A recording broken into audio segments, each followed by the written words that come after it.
The difference between this bed and that It bed. depends on what aspect you look at. Construction costs probably probably 3 times as much. Yeah. Not too much, but maintenance. And if you look at a year of labor, then you're exponentially moving that. And how much you paying for the worms? Worms are minimal. So you can get, I seen one of the lights. Are you guys just putting on piling up here and just slide inside, right? What? You're just piling up here and just slide inside, right? That's what they do, the worms. They don't like lights, so we just put them. We get them in bags of 5 pounds a piece, and then just put a piece of cardboard up and put them on top, and then within an hour, they'll all be gone. They know where to go. They go find where they want to be at. And when this water drains up, as you can see, it just filtered out. I meant to show y'all, but the water is now sucking out, and it will hit the bottom of this siphon. It will stop that water at the very lowest, and then it will start flowing back up again to this level right here. Oh, okay.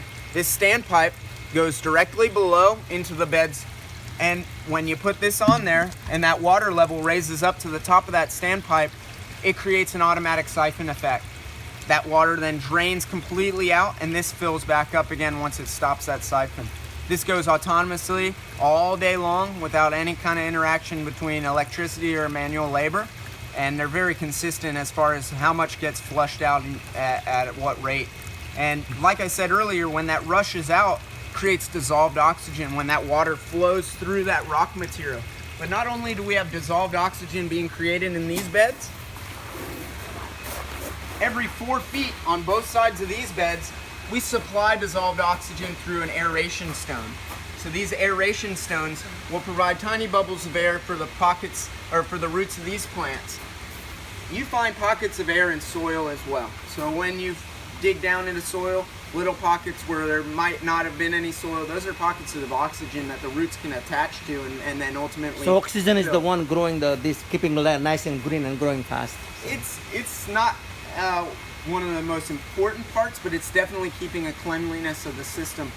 The most important thing to get aeration is our tilapia. We have 12-inch air stones in there, and if we were to lose power and our backup generator wasn't to operate, we would probably lose those guys in 8 hours without dissolved oxygen. So they're really important to keep that oxygen level in. But other than that, if the dissolved oxygen went out in these grow beds and kept it in there, we'd be fine for about 3 weeks. So besides the nitrate generated from the fish waste, what other kind of fertilizer do you use? I mean, any soil or the crop need 3 major nutrients, right? NPK, nitrate, potassium, and phosphorus, right? So how you manage the nutrition as we see? We don't really manage it by adding or supplementing with extra nutrient. A lot of systems we use chelated iron, we use calcium phosphate and potassium phosphate.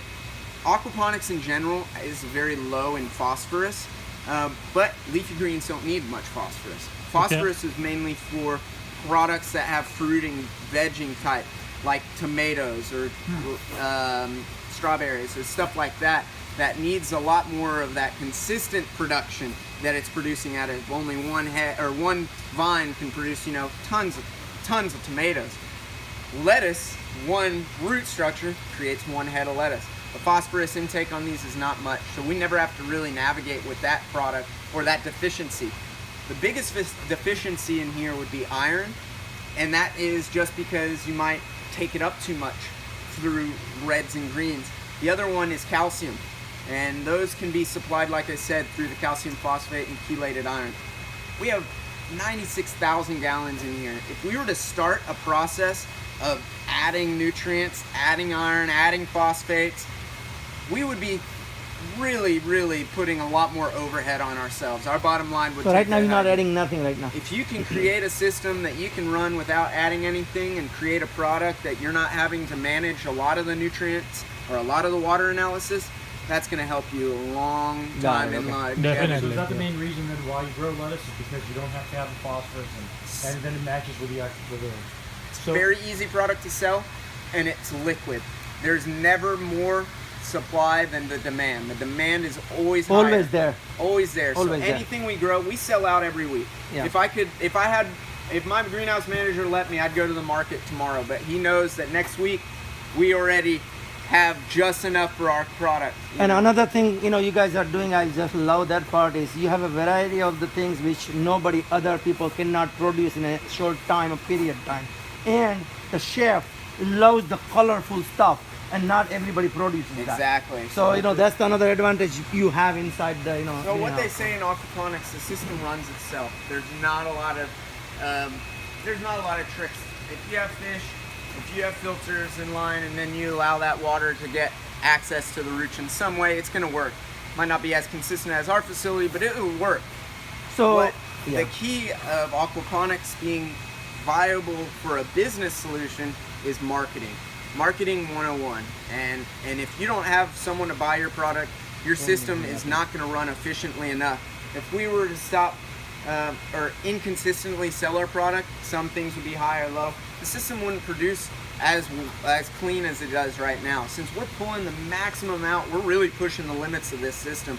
But by pushing the limits, we're really keeping the system as stable as possible. So what do you say right now, the demand part of it is as far as you concern, your marketing side, I think you have Kroger and other bigger players out there. So if you have extra right now, let's say production, would they be able to take it on, or how Oh yeah, they would take it. Yeah. We basically say every week that we get the orders in on Tuesdays, and we say, all right, we have an extra little bit. And we either give it to one or the other. It depends on what, whose turn it is, honestly. We'll email them and say, look, we got, an extra thing. I know you have some new clients up there in Dallas. Would you like to take those? If they say no, 9 out of 10 times the other people will take it. If they both say no, still rewarding to us, because the few cases that we could sell, we now get to sell at the farmer's market. This week, we sold out everything, so we don't get to go to the farmer's market, which doesn't really hurt us because only about 5% of our product actually goes to the market anyway. So having the consistency on not just, selling